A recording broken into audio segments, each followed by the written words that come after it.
รักษามัคคี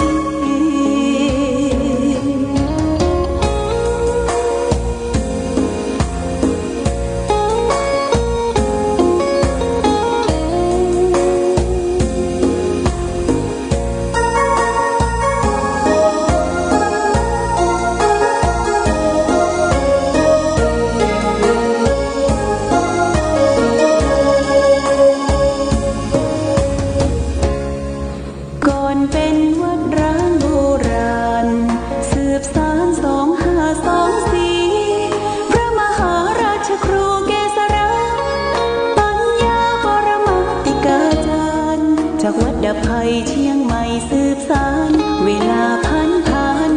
131 ปีนานไกลวัดพระบาทอุดมรุ่งเรืองงามตาเจ้าน้อยบุญทาวงศาข้าหลวงปวงเชียงใหม่ปกครองหัวเมืองฟ้าทุ่มเทแรงกายแรงใจทุกชาติพันธุ์รวมใจรักษามัคคี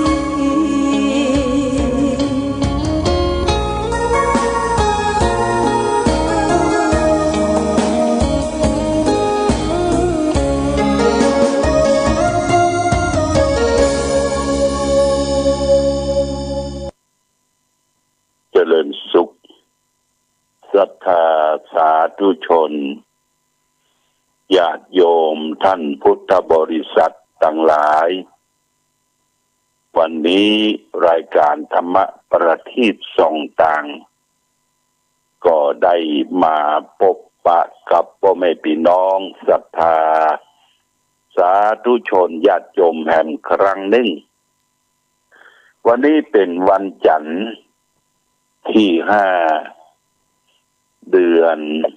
กรกฎาคมพุทธศักราช 2564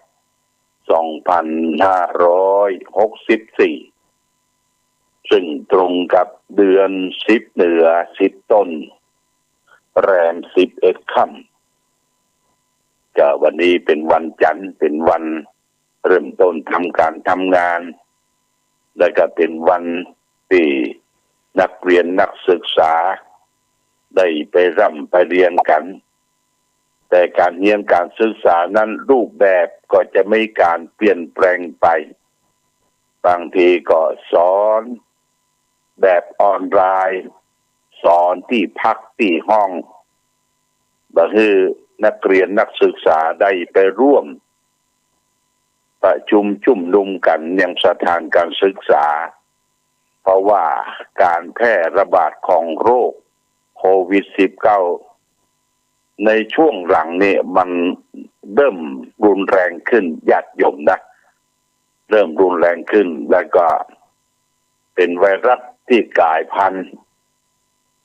คำว่ากลายพันธุ์นั้นมันปรับตัวขึ้นมาทำให้คนนี่ติดหนักขึ้นแต่ญาติโยมประเดี๋ยวนี้คน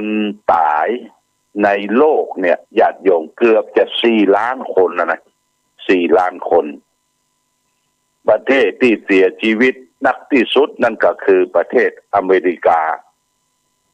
ที่เจริญที่สุดประเทศบราซิลประเทศอินเดียแต่ก็ไล่มาหลายประเทศญาติโยมทั้งเอเชียทั้งทุกช่องทุกมุมทุกสถานที่ในประเทศไทยเราก็บ่ว่างเว้นโดยเฉพาะส่วนกลางกรุงเทพมหานครที่เปิ้นล็อกดาวน์ปิดสถานที่โรงงานที่ทำงานเมื่อสั่งปิดแล้วคนงานก็ปิดบ้านปิดจองปิดที่อยู่ที่อาศัยที่บ่ได้ปิดก็มกหมู่อยู่ที่หั่นก็ทำเมื่อนาเกิดความสมเพชเวทนาบ่มีไผไปช่วยไปพอไปคอยดูแลตามที่รับทราบข่าวญาติโยมในช่วงนี้ความจำเป็นที่บ่ต้องไปที่นั่นที่นี่เฮาก็หยุดยั้งอยู่กับบ้านกับจองนะอยู่กับบ้านกับจองมันติดกันได้ง่ายถ้าติดแล้วก็ มันจะต้องพัก14 วันน่าจะต้องไปรักษาที่โรงพยาบาลถ้าโรคภัยไข้เจ็บเรามีอยู่ทุนเดิมนะโรคภัยไข้เจ็บมีประจำตัวนี่ก็จะเสียชีวิตได้ง่ายเพราะฉะนั้นจะต้องระมัดระวังจะไปตั้งอยู่ในความประมาทญาติโยมเตือนสติมีสติระลึกได้มีความรู้ตัวทั่วพร้อมอยู่ตลอดเวลาวันนี้ญาติโยมบรรยากาศก็ครึ้มฟ้าครึ้มฝนอยู่ฝนก็ทำท่าจะตก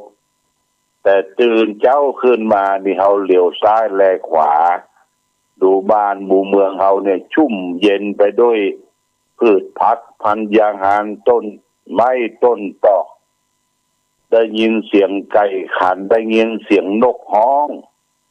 นี่มันเป็นธรรมชาตินะญาติโยมเด้อคนเฮาต้องอยู่กับธรรมชาติเป็นรมณีเป็นรมณียสถานเป็นสถานที่เกิดความร่มรื่นเอาไปอยู่ในหัวในกรุงหรือในสถานที่แห้งแล้งแห้งผากอย่างกลางทะเลทรายเนี่ยญาติโยมเดาลำบากลำบนเขาจะได้ยินเสียงไก่ขันเสียงนกฮ้องเสียงผู้คนเจียวเจ้านี่บ่มีแต่ว่าเขาเกิดมาโชคดีอยู่กับท่ามกลางธรรมชาติฟ้าฝนตกลงมาก็ทำให้พืชพันธุ์ธัญญาหารเข้ากล้าไร่นาต้นไม้ต้นตอกเขียวชอุ่มไปทั่วนะเขียวชอุ่มไปทั่วอันนี้เป็นหลักของธรรมชาติองค์สมเด็จพระสัมมาสัมพุทธเจ้าพระองค์ก็อาศัยธรรมชาตินี่แหละก่อนที่พระองค์จะได้ตรัสรู้ธรรมเป็นเจ้าชายสละราชสมบัติหนีความวุ่นวายญาติโยมนะหนีความวุ่นวายที่ในหัวในเวียงออกทรงผนวดออกพินิจสกรมอยู่ตามป่าตามเขาตามลำเนาไผ่ใช้เวลาศึกษาธรรมชาติถึง6 ปีจึงได้ตรัสรู้ธรรมพระองค์ได้ตรัสรู้ธรรมก็รู้เรื่องปัญหาที่ชี้แจงก็คือเกิดจากตัวเฮาเนี่ยนะญาติโยมปัญหาคือความทุกข์ก็คือปัญหาพระองค์บอกว่าปัญหาเนี่ยจู่ๆมันจะเกิดขึ้นมาเองบ่ได้มันต้องมีเหตุมีปัจจัยโดยเฉพาะอย่างยิ่งตัวเราต้องควบคุมดูแลพระองค์แนะนำให้เราดูตัวเขาดูตัวเองว่าตัวเก่าตัวเองนี่ประกอบเป็นอย่างพ้องซึ่งประกอบด้วยธาตุ4ขันธ์5ธาตุ4ก็คือธาตุดินธาตุน้ำธาตุไฟธาตุลมบวกกับน้ำที่เป็นใจมีเวทนาสัญญาสังขารวิญญาณรวมเป็น5 กองเรียกว่าขันธ์5เป็นของหนักเน้อเนี่ยญาติโยมขันธ์5เป็นของหนักเน้อเมื่อเราศึกษาอยู่กับตนตัวรู้แจ้งเห็นจริงที่จริงจิตของเราเนี่ยเป็นประภัสสรจิตดั้งเดิมของคนเรานะมันสะอาดบริสุทธิ์อย่างจิตของทารกแรกเกิดเนี่ยบ่มีอย่างมาคล้องมาปานมาแปดมาเปื้อนญาติโยมจิตบริสุทธิ์ทีนี้จิตบริสุทธิ์นั้นมีกิเลสความโลภโกรธหลงจรมาอาศัยความทุกข์ความเดือดร้อนวุ่นวายในปัจจุบันนี่ก็เพราะตัวกิเลสเนี่ยกิเลสโลภโกรธหลงและญาติโยมเพราะฉะนั้นตราบใดเมื่อใดเขามีโลภมีโกรธมีหลงอยู่ตราบนั้นเมื่อนั้นเราก็จมปักอยู่ในกองทุกข์บ่เป็นอิสระแก่ใจถึงแม้ว่าเขาจะมีทรัพย์สมบัติทรัพย์สินสลิงคารนี่อย่างพร้อมหมดอยู่พร้อมมูลหมดญาติโยมแต่มีความทุกข์ใจนี่ก็ถือว่าเขายังบ่สำเร็จผลเตื้อความทุกข์กายทุกข์ใจเนี่ยมันเป็นเรื่องที่เขาจะต้องอาศัยหลักของสัจธรรมพระพุทธศาสนาเนี่ยเป็นหลักธรรมช่วยอย่างดียิ่งและเราจะสังเกตเห็นว่าคนที่ประสบความสำเร็จ มีเงินมีทองมีการศึกษาสุดท้ายก็ต้องมาทำลายตัวเองตัวเก่าโดดตึกตายทำลายตัวเก่าตัดช่องน้อยแต่พอตัวเอาปืนมายิงตัวเก่ากระโดดที่รถจนนี่ก็มีญาติโยมนะเพราะฉะนั้นคนเฮาบ่เข้าใจบ่ฮู้ว่าเกิดมาทำไมเกิดมาแย่หยังและจะไปที่ไหนแม่ญาติโยมวุ่นวาย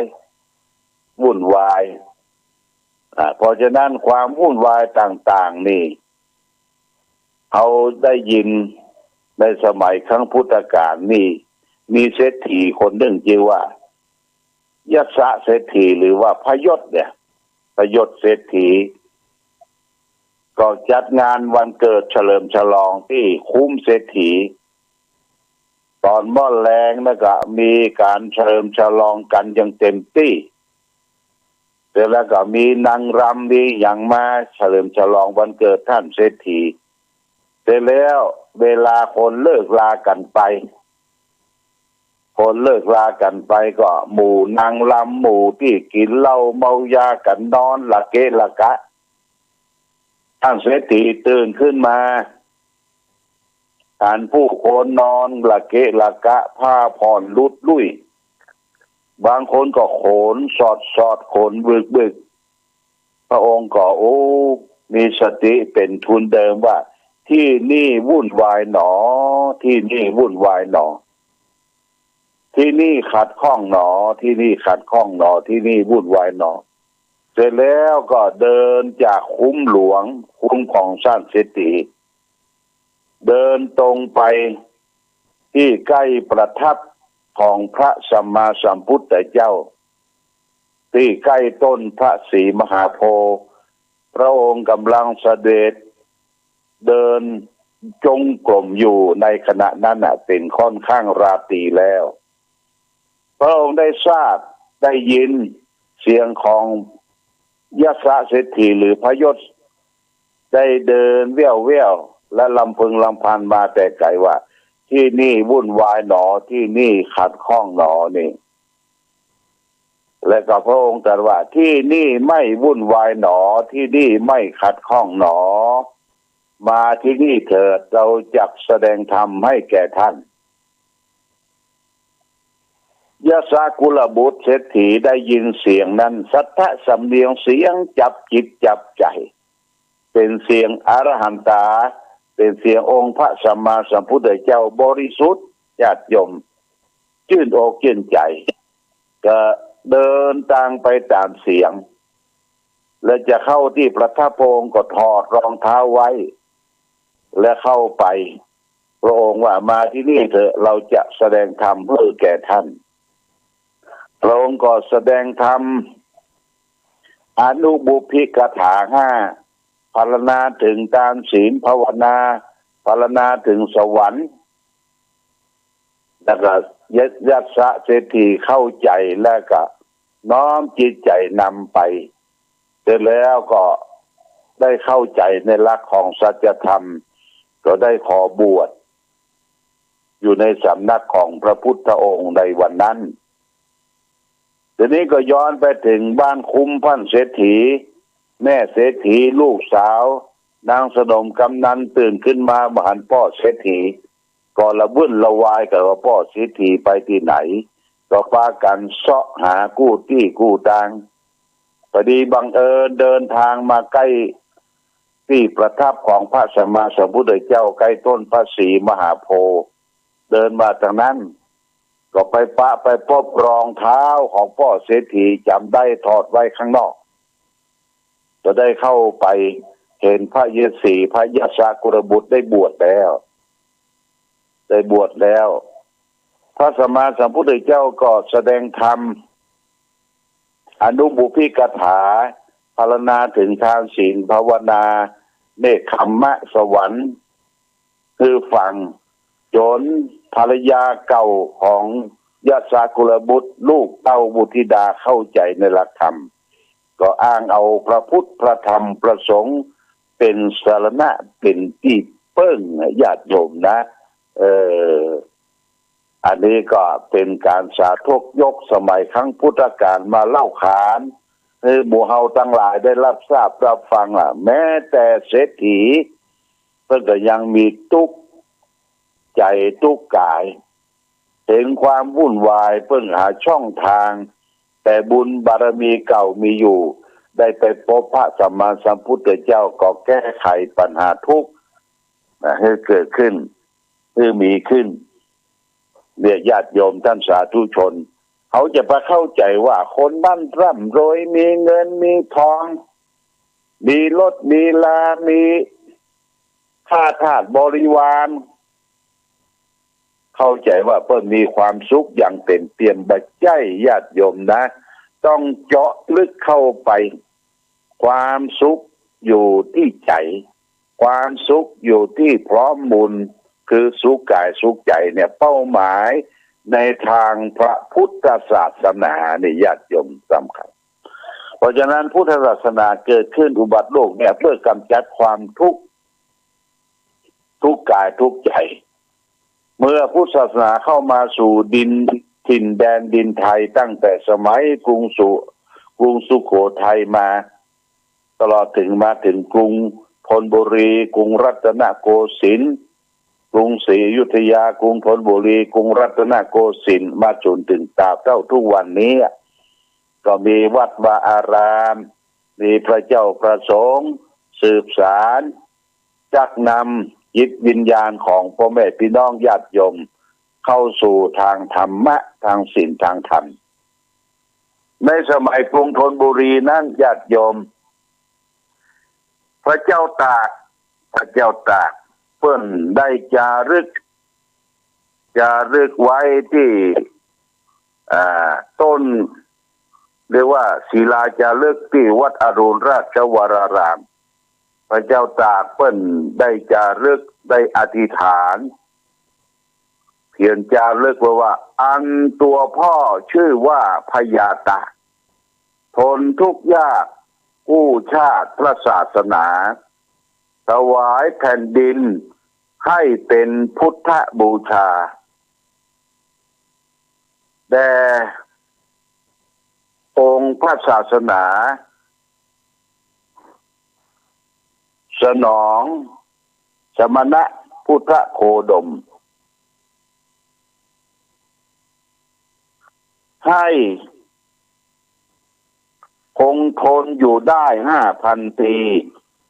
สมณะพราหมณ์ชีปฏิบัติให้พอสมเจริญสมถะวิปัสสนาพ่อชื่นชมถวายบังคมองค์บาทพระศาสดาคิดถึงพ่ออยู่คู่กับเจ้าชาติของเราคงอยู่คู่พระศาสนาพุทธศาสนาอยู่ยงคู่องค์กษัตริย์พระศาสดาฝากไว้ให้คู่กันนี่เป็นจารึกของพระเจ้าตากสินมหาราชในญาติโยมนะพระเจ้าตากสินกู้ชาติหลังจากที่เขาได้ตกเป็นทาสของพม่าเสียกรุงศรีอยุธยาไปพระเจ้าตากสินก๊กต่างๆพร้อมด้วยท่านนเรศวรมหาราชกู้ชาติเขาก็เลยได้ชาติไทยขึ้นมาแต่ว่าจะตั้งถิ่นฐานอยู่ที่กรุงศรีอยุธยานะกับเปิ้นเผ่าพานมดญาติโยมพระเจ้ากรุงธนบุรีก็ไปสร้างกรุงธนบุรีหลังจากนั้นพระพุทธยอดฟ้าจุฬาโลกก็ได้มาสร้างกรุงเทพพระมหานครมีวัดวาอารามมีที่ไหว้ชื่อตามีพระเจ้าประสงค์เจริญมาถึงปัจจุบันเนี่ยเพราะว่ากษัตริย์พระองค์นั้นเป็นผู้ที่เข้าถึงธรรมะเข้าถึงสัจธรรมยอมตายพีชีพเพื่อจะลงรักษาพระพุทธศาสนาเพราะฉะนั้นเราเป็นพระสงฆ์นิกรลูกหลานมาจนถึงปัจจุบันก็สืบสานพระพุทธศาสนาของเราไว้พุทธศาสนาร่ำเริศประเสริฐยิ่งเป็นสัตว์จริงแน่แท้อย่านิ่งเฉยเมื่อพบแล้วรัตนะอย่าละเลยอย่าเฉยเมยหมดโอกาสพลาดของดีนะญาติโยมพุทธศาสนาบ่ใช่อยู่ที่วัดวาอารามบ่ใช่อยู่ที่ที่นั่นที่นี่ญาติโยมอยู่ที่ตัวเฮาเนี่ยนะ ตัวเฮาเมื่อใดเฮามีทานศีลภาวนามีศีลสมาธิปัญญาพุทธศาสนานั้นก็เจริญเมื่อเฮาได้ประพฤติปฏิบัติรู้แจ้งเห็นจริงในปัญหาในกองทุกข์ทั้งหลายทั้งปวงเราก็ได้ประโยชน์จากการนับถือพระพุทธศาสนานี้ฝากไว้เป็นอาทิเป็นตัวอย่างให้แก่ศรัทธาญาติโยม